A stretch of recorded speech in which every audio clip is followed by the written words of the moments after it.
Bonjour, donc Olivier Morel, vous avez me demandé comme mission de corriger des bugs, d'améliorer la performance, évidemment de mettre à jour les tests et de mettre en place un pipeline d'intégration continue, de livraison continue. Donc les contraintes techniques Spring Boot 3.11, Java 17. J'ai utilisé Gitflow pour ce que mes branches features étaient mes itérations. Donc, quand j'ai reçu le code, j'ai essayé de comprendre un peu en quoi consistait ce code.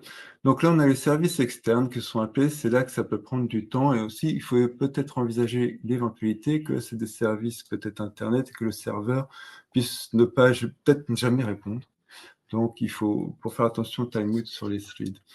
Ensuite, on a le service, Tourgid Service, qui envoie un trigger, un single thread pool service, qui va se lancer en même temps que Tourgid Service et qui va faire des accès concurrents sur la liste visited location de user et aussi sa collection de user reward.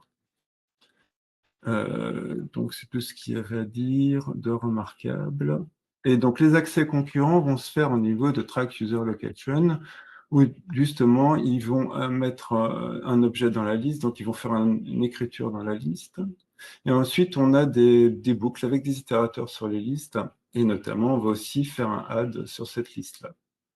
Donc, tout est en synchrone quand j'ai reçu l'application. Donc, l'émetteur attend la réponse du récepteur, c'est-à-dire le code s'arrête. Et notamment, donc, on a track user location, on attend juste que tout ça finisse, le void, pour envoyer la visited location. Donc, c'est vrai que c'est tentant de faire un asynchrone. Et donc, l'autre code que vous me demandez d'améliorer, c'est parce que là, on demande juste une distance. C'est pour ça que peut-être la distance, la distance de base n'est pas bonne. Ah oui, alors ce que je voulais montrer, c'est ça, c'est que le compte ici, là, quand j'ai vu le code, on compare un string avec un objet, avec un not, donc ça c'est tout le temps, c'est false, not tout le temps true, donc on pourra, quand la liste est vide, évidemment le compte sera 0, on pourra mettre un objet, après on ne pourra plus en mettre d'autres. Donc, c'est ce que dit, le décompte est nul seulement que dans le cas où user rewards est vide, et notamment si on corrige, on met attraction name ici, on rentre en contradiction avec la première condition, parce qu'il y a un autre. Donc, les tests sont déjà écrits, on regarde ce qui se passe. Évidemment, dans le test, on met un user reward, et donc, comme c'est vide, on a bien mis un dans la liste. Mais dès qu'on on essaye d'en mettre un deuxième, on rajoute dans le test de mettre un deuxième, le test échoue. Donc, on va utiliser le test pour voir si on peut valider le code. Si on enlève la conduction, on est en arrière-pensée qu'il y a des accès concurrents qui sont là-dedans. Donc, évidemment, concurrent modification exception, parce que ce sont des array lists avec des fast itérateurs. Donc, on peut utiliser copy and write array list avec des safe iterators. Mais dans ce cas-là, test reward service, near attraction, tiens, on en a plus qu'attendu. Effectivement, donc on a nos deux suites qui sont lancées, le Tourgid service et le track sur location. Quand il y en a un qui en met un dans la copy and write array list, comme il n'y a pas de mise à jour de l'autre côté, il ne voit pas, et pareil pour l'autre. Donc c'est pour ça qu'on en a plus qu'attendu. Donc évidemment, excusez-moi, dans l'UML, j'ai oublié d'enlever la boucle. Donc on voit effectivement que si on corrige, là c'est bon, les tests y passent. Mais en fait, ce qu'on fait, on regarde si c'est déjà dans la liste, et donc les loops ne sont pas insensibles à une interruption par machine virtuelle Java. Donc ce qui est le plus performant, c'est le concurrent HMAP, qui donne vraiment des résultats prévisibles et qui sont prévus pour. Donc la doc est sur ce niveau-là, ce lien-là, et donc c'est un concurrent HMAP avec un string qui a traction name. Donc ça simplifie l'écriture, on regarde si c'est déjà contenu. Et les tests y passent. Ensuite, venez blinder les 5 accessions les plus proches par rapport au dernier emplacement. Donc, un objet JSON qui va contenir donc la name de l'attraction, un attribut d'attraction, des attributs d'attraction qui ont leur localisation. Ensuite, de l'user. Ensuite, de faire un calcul, d'obtenir des rewards points. Le mieux, c'est d'utiliser une DTO. Comme ça, on peut construire l'objet avec les différentes provenances des attributs. J'ai besoin d'attraction, c'est pour ça que j'ai mis un JSON ignore pour pas que ça sorte sur l'objet, parce que pour calculer la distance, j'ai d'abord essayé avec un string. Donc on construit l'objet, on fait le calcul de distance, on les trie, on prend les 5 premiers et on calcule, on demande les récompenses. J'ai mis un stopwatch et là on est à plus de 2 secondes. Mais si je mets un parallèle stream, on descend à 807 millisecondes. Donc, effectivement, un coup de Postman, on a bien ce qui est attendu. Et donc, en UML, mis à jour, c'est que là, on a des messages asynchrones, on lance le builder, on passe à l'objet suivant, on n'attend pas le message de réponse. Donc, tout se met en concurrence. Donc, amélioration des performances, Visual VM permet de voir où on a des problèmes. Donc, dans Get User Location, 6 secondes. Calculate Rewards aussi, Get Attraction, 1 seconde, alors que pour le reste, on a qu'en quelques millisecondes. Pareil pour Get Rewards Points, là, 43 secondes. Là, pourquoi pas 100? Parce que je pense que le tracker a dû agir, et là, c'est du filtré, donc on n'a pas les 100, mais par contre, Get Attraction est toujours 1 seconde, et pour le reste, c'est quelques millisecondes. Donc, pour améliorer les performances, donc on est sous Spring Boot, c'est des servlettes Tomcat, et donc ils sont instanciés en singleton. Donc, on peut mettre l'exécuteur service qui permet d'avoir un pool de threads, comme ça, on ne perd pas de temps à reconstruire à chaque fois les threads. Et donc, je suis basé sur mon processeur, et donc j'ai utilisé des multiples de 8, et donc 16 c'est limite, 32 ça passe. Et comme ça, évidemment, c'est mieux d'avoir le oui, c'est ça. Donc, get last visited location, j'ai juste mis un join la résolution de mes completable futurs. Mais attention, on peut effectivement utiliser des méthodes plutôt avec un time unit si jamais le service ne répond jamais. Donc, effectivement, le service on utilise le GPS utilise ici, donc donc on fait visiter le location, on demande en async, comme ça on peut, dans la boucle for each, on peut passer à l'utilisateur suivant.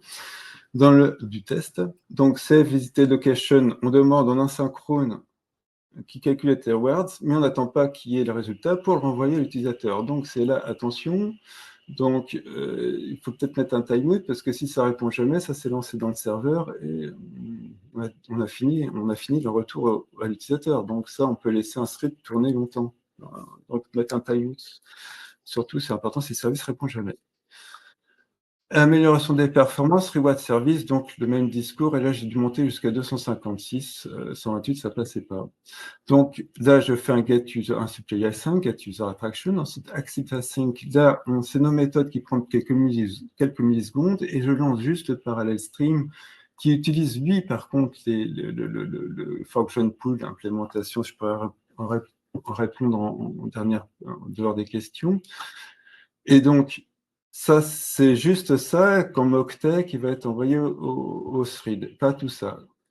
Comme ça, j'ai optimisé pour vraiment optimiser là où on perd du temps.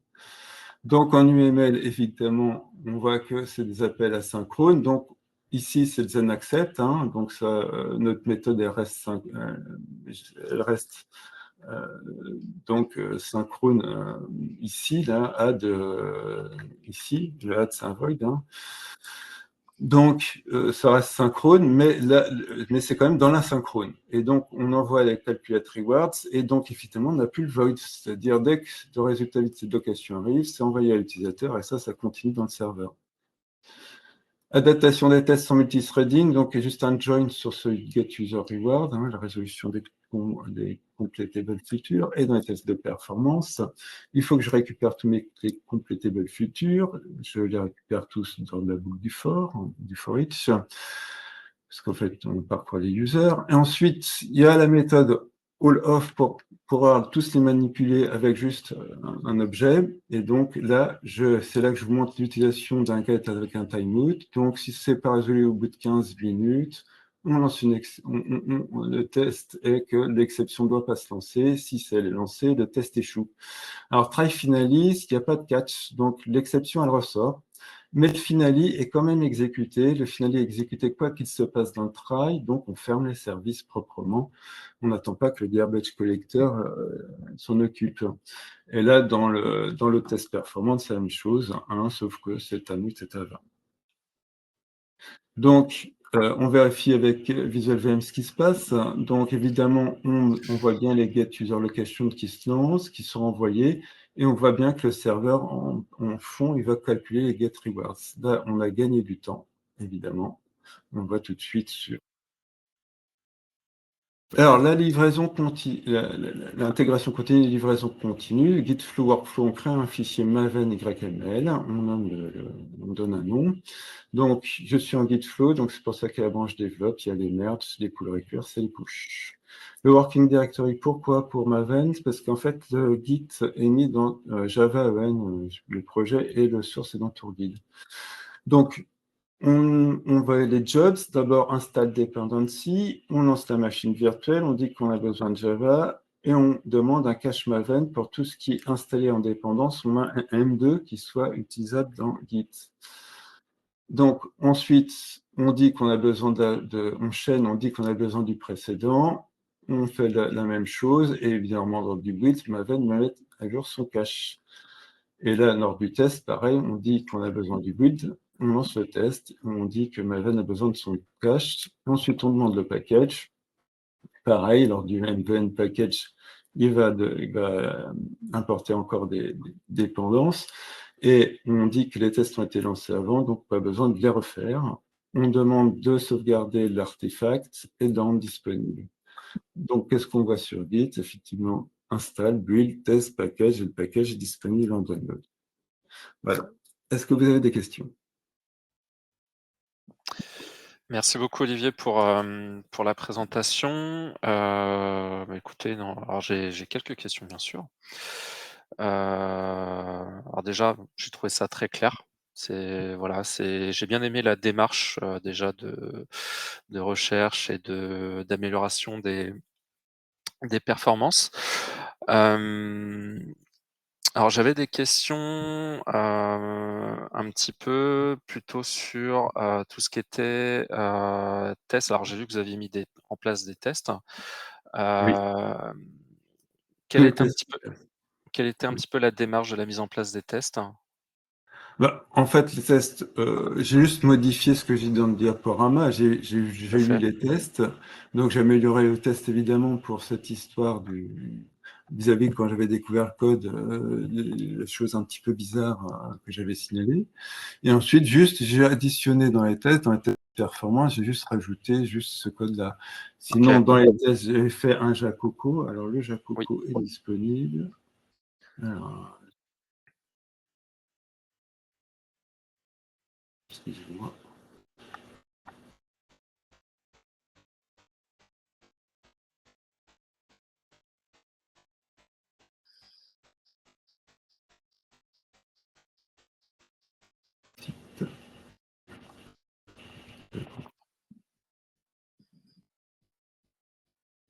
Voilà, on a actuellement le Jacoco qui était des tests fournis, et avec mes tests mis à jour. OK. Ça marche. Donc vous avez utilisé Visual VM notamment là pour tout ce qui était un petit peu recherche des entre guillemets «des lenteurs», des problèmes de perf et cetera. Oui. Concernant les problèmes que vous aviez, est-ce que vous m'avez parlé des soucis notamment là à un moment donné on essayait, de comparer une string avec un type object au niveau des bugs que vous avez rencontrés. Comment vous l'avez analysé ce genre de problème lorsque vous avez vous avez pris en main, je veux dire, l'application? En fait, quand j'ai conçu l'UML, donc effectivement, quand j'ai vu euh, qu'on rentrait en contradiction, j'ai dit que bon, c'est pas possible. Donc, c'est là que Mmh. je me suis basé sur le test. Je dis, les tests, c'était spécifié, avaient été développés par une personne qui était qualifiée. Donc, je me suis dit, bon, bah, le test, il doit passer. Donc, j'ai fait une démarche TDD. Qu'est-ce qu'il faut faire pour que le test, il passe? OK, c'est en tout cas sur la démarche. OK, au sens un peu plus large, sur ce projet-là, quelles contraintes, on va dire, fortes avez-vous pu rencontrer ou difficultés qui soit vous avez Comment pas vous a c'était fait cette perdre du temps, mais je veux dire qui vous a pris du temps à résoudre notamment? Alors, non, bah, j'ai juste essayé ce qui était ici, précisé ici. Ouais. Donc, custom thread dans S3 parallèle avec un custom thread avec un fork pool. Mmh. Ah, j'essaie d'implémenter, donc c'est ce que j'ai dit hein, dans la documentation technique. J'ai demandé à refactoriser tout le code pour mettre un fork pool en place OK. qui permette de descendre. et ensuite de remonter, mais bon, c'est un peu, j'ai pris un peu de temps par plaisir, mais c'est vrai que bon, ça demandait trop de refactorisation. OK, c'est Mais j'ai intéressant. essayé.